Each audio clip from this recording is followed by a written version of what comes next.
So if everybody could pull out their gray hymnals and just flip in a few pages, and you have this thing that begins with, "We, the member congregations of the Unitarian Universalist Association, covenant to affirm and promote." And it lists 7 principles, several sources of our living tradition. And so keep that in mind for a moment. Most religious organizations are defined by a creed, a set of beliefs, and that everyone is expected to adhere to. And for the last couple centuries, Unitarians and Universalists, as our separate and then joined denomination, have kind of come together. We've been trying to figure out how to define ourselves in ways that are not creedal. Back in the 19th century, there was lots of creedal information in the ways that especially Unitarians and Universalists define themselves. And then we've been moving away from that because our understanding of who we are and who we are called to be and what is of greatest value to us and how we identify God or the sacred, it changes, it evolves within ourselves, and it evolves within our communities over time. And so this statement of principles was last kind of revised in any significant way in 1985. It was put together in the 80s, actually. After much discussion about how you use, once the two denominations merged in 1961, how we figure out who we are, how we identify, and it is part of the UUA bylaws. Over the last few years, a study commission has been tasked at first with evaluating and rewriting this statement of principles. This statement of principles is really dear to many of us who have been longtime UUs. But the study commission felt like in today's world, in this day and age, for new generations of people, the list of principles doesn't quite go far enough.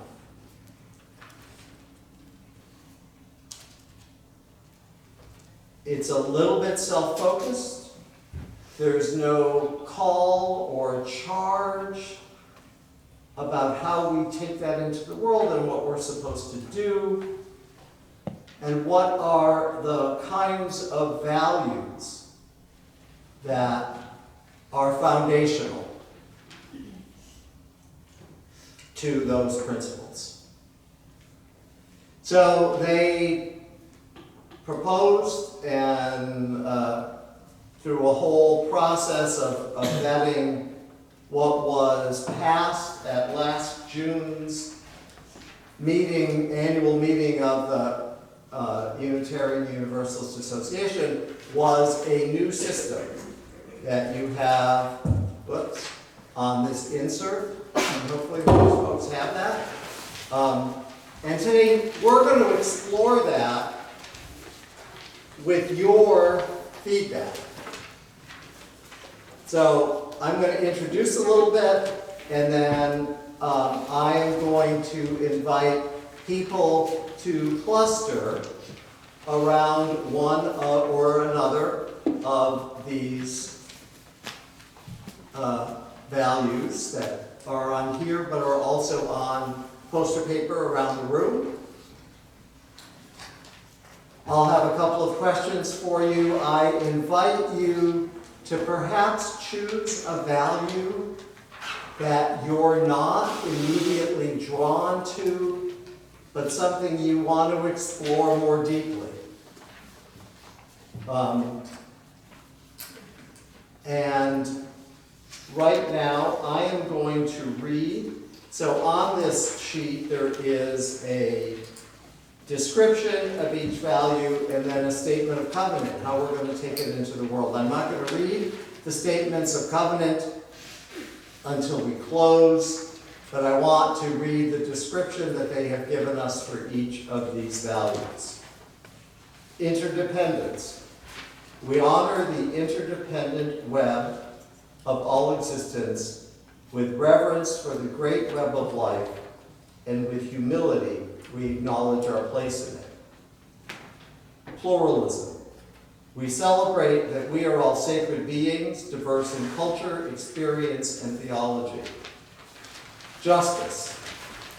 We work to be diverse, multicultural, beloved communities where we all thrive. Transformation. We adapt to the changing world. Generosity. We cultivate a spirit of gratitude and hope. Equity. We declare that every person has the right to flourish with inherent dignity and worthiness.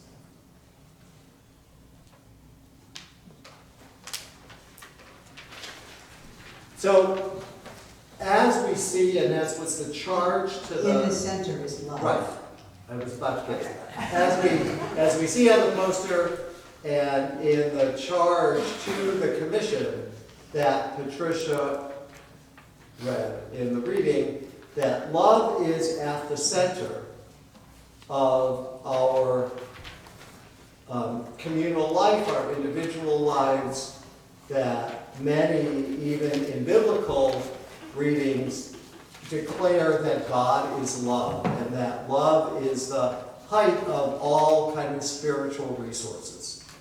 And last week we did a whole thing about the meaning of love, or a couple of weeks ago, and so we're going to carry that forward.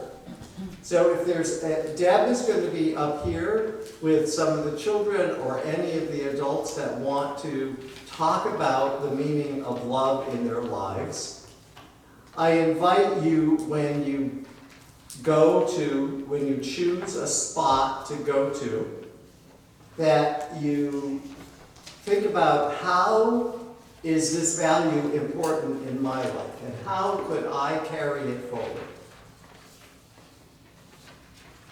And I'll give you kind of 5 minutes to do that, and then I'll ring the bell and then invite you into a conversation with each other about, who are at each station, about how in a church like this, or an organization that you might belong to,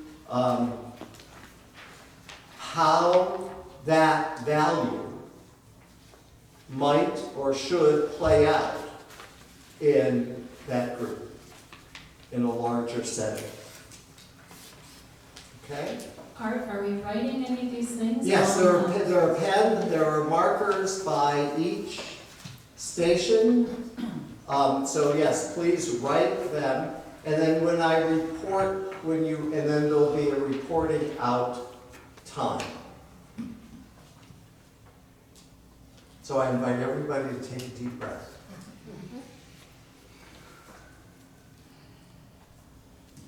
When I breathe in peace. When I breathe out, I breathe out love.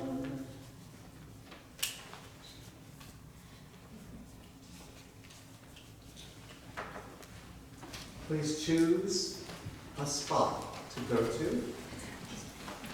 And you'll have 5 minutes with the first question about what does this value mean in my life?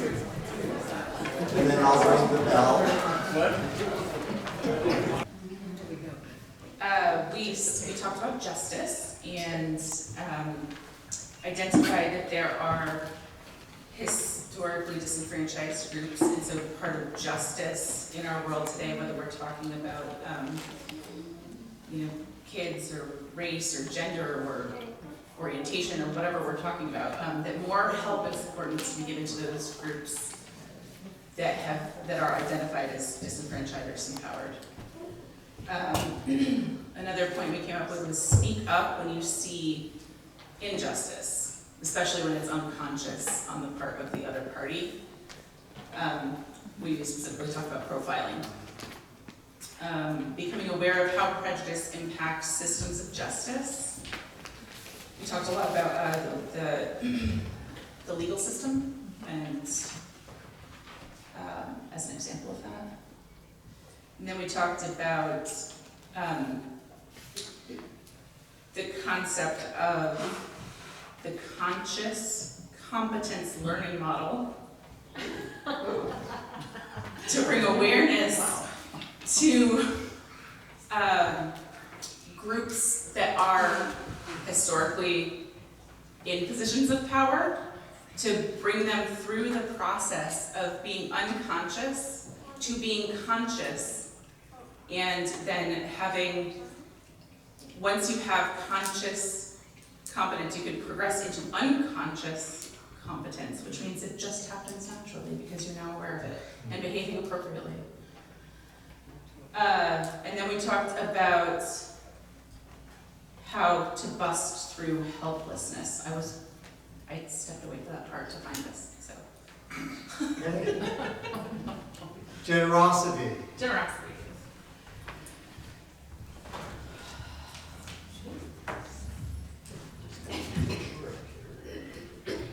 We talked a lot about, of course now I can't read it, generosity as, with time as a resource, putting love into action makes it much more felt. Being generous sometimes may involve a sacrifice, which might be hard for people to do. What am I missing, Eric? Well, the second one is recognizing resources and the need to comment with others through sharing. I now remember the one that I like, is the making it like a norm within the group, creating generosity as something that's very normal within the group. That's called a generosity of spirit, I've heard that. Nice. Yeah. Putting love into action when love is felt, makes love felt, sorry. Okay. And the decision to be generous may involve sacrifice. Decision to be generous may involve sacrifice. I'm saying that for the mic Yeah. because that's an important. Yes, that was a good one. Yeah. On wherever it is. Okay. Transformation. Of course, the teacher is going to get up. Yeah, get Yay, Harrison. As Emery said, this is our day off, but this is what we do, like stuff on the walls, right? It's like,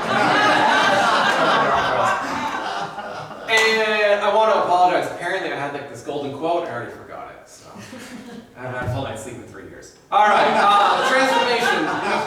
We all just need to embrace change, and it's scary and it's hard, but it's okay, and we will get there. And we will eventually learn to adapt. And we can still hold on to those core values that are so important to us, even as we adapt and change. And as far as like the specific church, something that kind of drew me to it, historically, 1627, this church, this congregation, kicked someone out for dancing around the maypole. And now we literally do that every day. So we as a church have changed. It's okay if you change too. And you can do it slowly, you can do it fast, but at some point you will accept or understand that the world is almost moved on and you can move with it. And that may be terrifying, but you can get there. Anything my group want to add or like I missed? Okay? You nailed it. Great. Pluralism.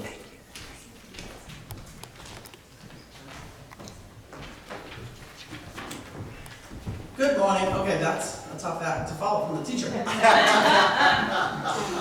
So I do a lot of reporting on many things. But so I looked at this, and there were 4 of us in the group, and I said pluralism. Okay, we celebrate all sacred beings, diverse in culture, experience, and theology. And I thought, Okay, myself and somebody else in my group actually had to look that up before we went over to that sign, so it was a good one for us. And we felt like we had a wonderful comment that Unitarian Universalism has a lot of its kind of roots in pluralism, a lot of different types of things that we all come together, different religious backgrounds, and we all end up here. A lot of us grew up Catholic and Methodist, and some people are practicing Buddhist. Maybe we have atheists in the room, but we all come together here in a wonderful, supportive, loving community.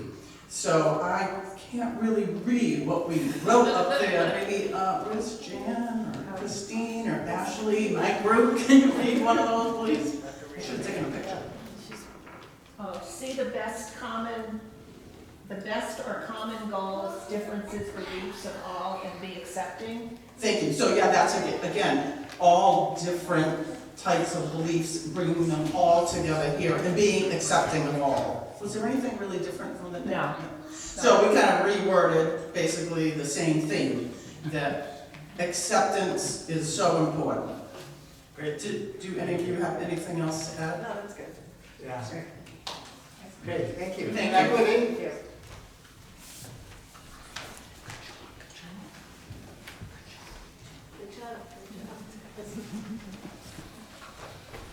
There were 4 of us, 2 of whom were quite brilliant, but we were all stumped. Thank you, Mr. So we said, well, what does the first one say? I can't read it. No discrimination based on individual characteristics. Did you do that? No discrimination based on individual characteristics. There's a lot of overlap. Yes. Learn other people's cultures, and we're all saying we should all learn different languages. We knew that wasn't going to happen. But we must recognize, learn what we can about different cultures, accept different cultures, make different cultures feel that we all have different cultures, and it's a wonderful thing. What's the other one? Deeds as well as words. Oh, yes. Rather than just saying it. Yes. We reflected on our country, supposedly is devoted to equity, but we don't see a lot of examples, and so we think we should show what we mean by equity, not just talk about that it's important and it must be. Great, thank you. Interdependence? Hi, Stephanie. So for interdependence, we spoke about protecting the environment, realizing that we're part of nature and a bigger ecosystem, sustainability, making sustainable choices when in our purchasing decisions, realizing that we're part of a global community, that all our actions have consequences for all beings, whether it be positive or negative. And we felt that the social action committee here at First Parish definitely exhibits all those things. Great, thank you. So in this process, I want to wish you all a Happy New Year. As Rosh Hashanah began this week, a couple days ago, I think. So we are in the Jewish New Year cycle of the time between Rosh Hashanah and Yom Kippur, a time to re-examine our lives. And it's a good occasion as we do this work to re-examine ourselves, to rededicate our lives to some of the values that are important to us. And in that, we are building a new way. Number 1017. 1017, and it's still in the we're building a new way in a new year.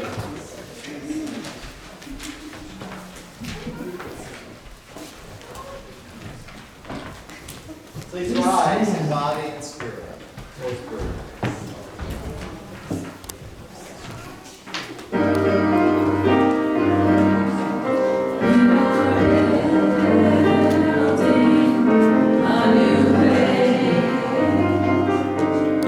We are building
let us rejoice and celebrate that we have the ability to grow and to change and to transform ourselves, to accept new things, to see the world differently as we encounter people who are different and situations that call us in a different direction.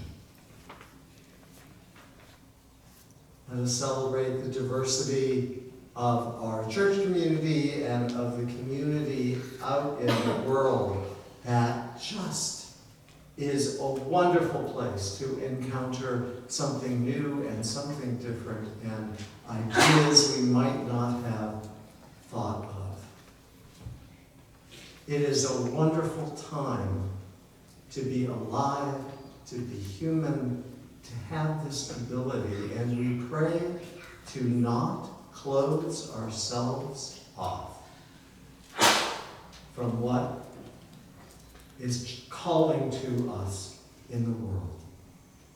Let us pause for a moment of our own prayer and reflection.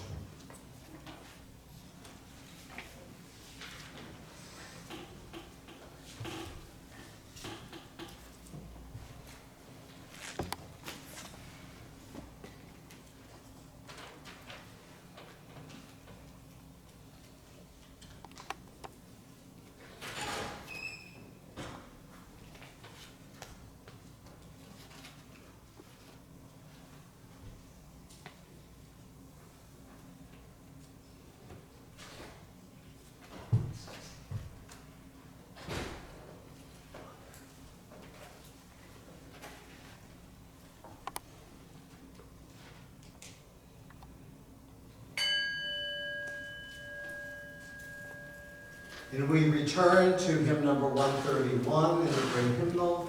Love will guide us. I'm sorry that we've gone so late this morning, but we felt like this exercise was important for all of us. Everyone's going to be seated for this one, since it's our song inspiration.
For our benediction, I will read the charge, call, covenant part of what has been given to us for each of these values.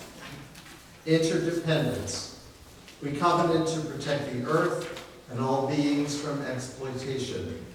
We will create and nurture sustainable relationships of care and respect, mutuality, and justice. We will work to repair harm and damaged relationships. Pluralism. We covenant to learn from one another in our free and responsible search for truth and meaning. We embrace our differences and commonalities with love, curiosity, and respect. Justice. We covenant to dismantle racism and all forms of systemic oppression.